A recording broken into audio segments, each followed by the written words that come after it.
अध्याय 7 गोलियों द्वारा गर्भपात के दौरान जटिलता के क्या संकेत हैं।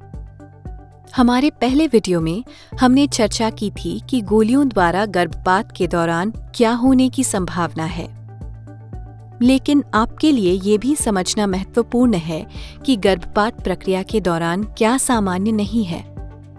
जटिलता का खतरा और आपातकालीन देखभाल की आवश्यकता दोनों ही बहुत कम होते हैं।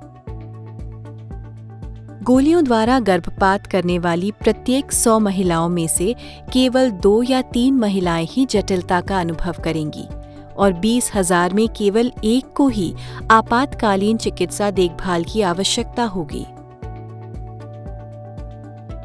हालांकि इस प्रक्रिया को यथासंभव सुरक्षित बनाने के लिए जटिलता के संकेतों को पहचानना महत्वपूर्ण है और जरूरत पड़ने पर आपातकालीन देखभाल कैसे की जाए, इसके लिए भी एक योजना होनी चाहिए। यदि आपको निम्न में से कोई भी लक्षण दिखाई दे, तो आपको तुरंत डॉक्टर के पास या अस्पताल जाना चाहिए। रक्तस्राव इतना अधिक हो रहा हो कि लगातार 2 घंटे में 2 मासिक धर्म पैड को प्रति घंटे की दर से तक भिगो रहा हो। इतना गंभीर पेट दर्द हो रहा हो जो दर्द की दवा से दूर नहीं हो रहा हो या गोलियां लेने के बाद 2 से 3 दिनों तक जारी रहता हो। बुखार या अन्य दुष्प्रभाव जो 24 घंटे से अधिक समय तक बना रहे। असामान्य योनि स्राव जो पीला, हरा या बदबूदार होता है। यदि आपको गोलियां लेने के बाद 3 दिनों में बहुत कम रक्तस्राव या एकदम रक्तस्राव नहीं होता है, या यदि आपको मध्यम से भारी अधिक रक्तस्राव या ऐंठन जारी रहती है और ये गोलियां लेने के 7 दिन बाद भी कम नहीं होती हैं, तो ये इस बात का संकेत हो सकता है कि गोलियों ने पूरी तरह से काम नहीं किया है। ये एक आपातकालीन स्थिति नहीं है, लेकिन आपको तभी या 1 दिन के भीतर चिकित्सा देखभाल लेनी चाहिए या किसी सहायक व्यक्ति से बात करनी चाहिए।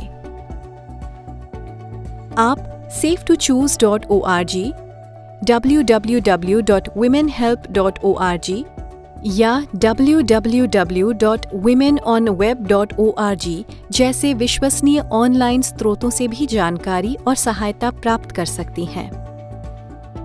यदि आपको चिकित्सीय देखभाल की जरूरत पड़ती है, लेकिन आप दवा के उपयोग की बात कहना नहीं चाहती हैं, तो आप इसे छिपा भी सकती हैं। आप ये कह सकती हैं कि आपको गर्भपात या सहज गर्भक्षय हो रहा है और आपको उचित देखभाल मिल जाएगी। गोलियों द्वारा गर्भपात और सहज गर्भपात यानी सहज गर्भक्षय की जटिलता के लक्षण और उपचार बिल्कुल समान हैं। जब मिसोप्रोस्टॉल को जीभ के नीचे या मुंह के माध्यम से लिया जाता है, तो ये रक्त या शरीर के किसी अन्य अंग में नहीं पाया जा सकता है। कभी कभी महिलाओं को अपनी योनि में मिसोप्रोस्टॉल की गोलियां डालने की सलाह दी जाती है, जो घुलने में अधिक समय लेती हैं। इसलिए स्वास्थ्य देखभाल कार्यकर्ता द्वारा परीक्षण के दौरान गोलियों के टुकड़े दिखाई दे सकते हैं। हमारे अगले वीडियो में हम गोलियों द्वारा गर्भपात करने के बाद होने वाले सामान्य प्रश्नों का उत्तर देते हैं।